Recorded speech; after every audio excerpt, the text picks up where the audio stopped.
changing your life one story at a time. This is the Chicken Soup for the Soul podcast with Editor-in-Chief Amy Newmark.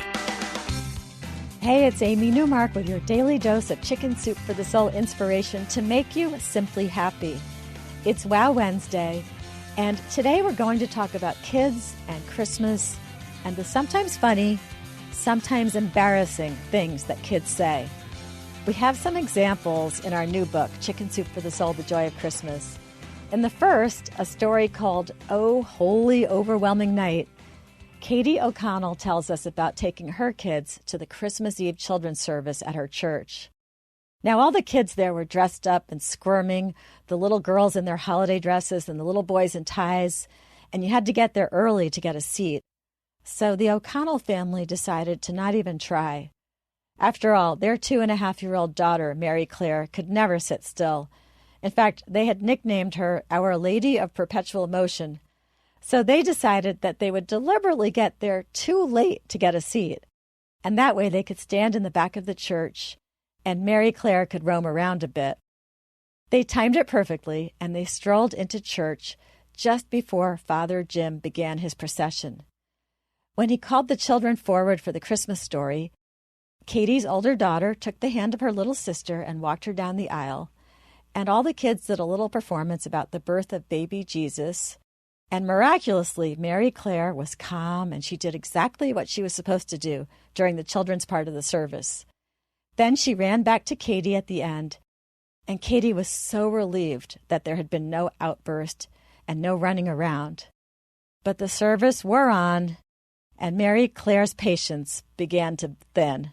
She hadn't napped enough that day, and she was starting to get restless. Katie whispered in her ear, "Look at Father Jim. He's saying prayers for baby Jesus." Mary Claire calmed down, and Katie was proud of herself because she thought, "I've got this mother thing mastered." And then Mary Claire whispered, "Mama, who's that?" And with her chubby finger, she pointed towards a large stained glass window. And Katie whispered back, "That's Jesus," not really thinking about what the picture depicted, which was Jesus on the cross. And Mary Claire asked, "What's he doing?" And then Katie blew it, and without thinking, she answered, "That is when he dies." Mary Claire was stunned and quiet for a moment. But then the whole church heard her yell, "He dies? Baby Jesus dies? He was just born!" And she started sobbing. And the O'Connell family grabbed all their stuff and their 2 girls and made the quickest exit they ever had made from that church. Now, in addition to how they will behave in public settings, the other thing that parents often worry about is how their children will react to the gifts they're given.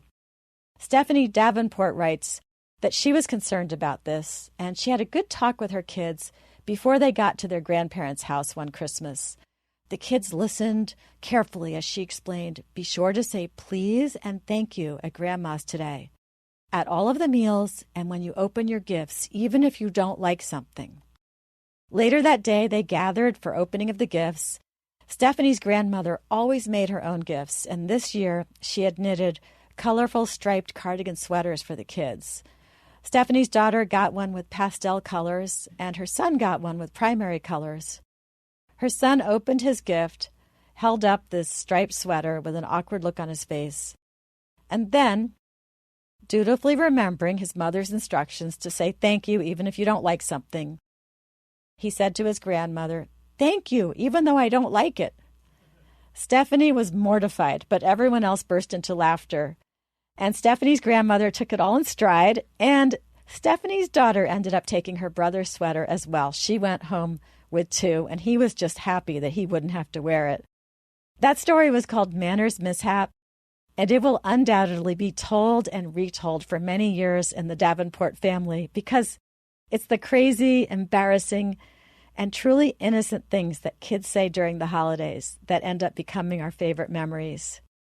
So you can read these stories and many more in our new bestseller, Chicken Soup for the Soul, The Joy of Christmas, which you can find on our website, chickensoup.com. You can search all our Christmas books there, and you'll find a nice set of tips from each one, a couple dozen tips in all, with great ideas for Christmas gifts, things to do, and ways to make your holidays less stressful and more fun. Tomorrow, I'll be back for Thoughtful Thursday, and we're going to talk about gift ideas, truly romantic last-minute gift ideas that you can make yourself. I'm Amy Newmark. Thanks for listening to the Chicken Soup for the Soul podcast today. If you want to hear what else is going on at Chicken Soup for the Soul, follow me on Twitter, where my handle is Amy Newmark.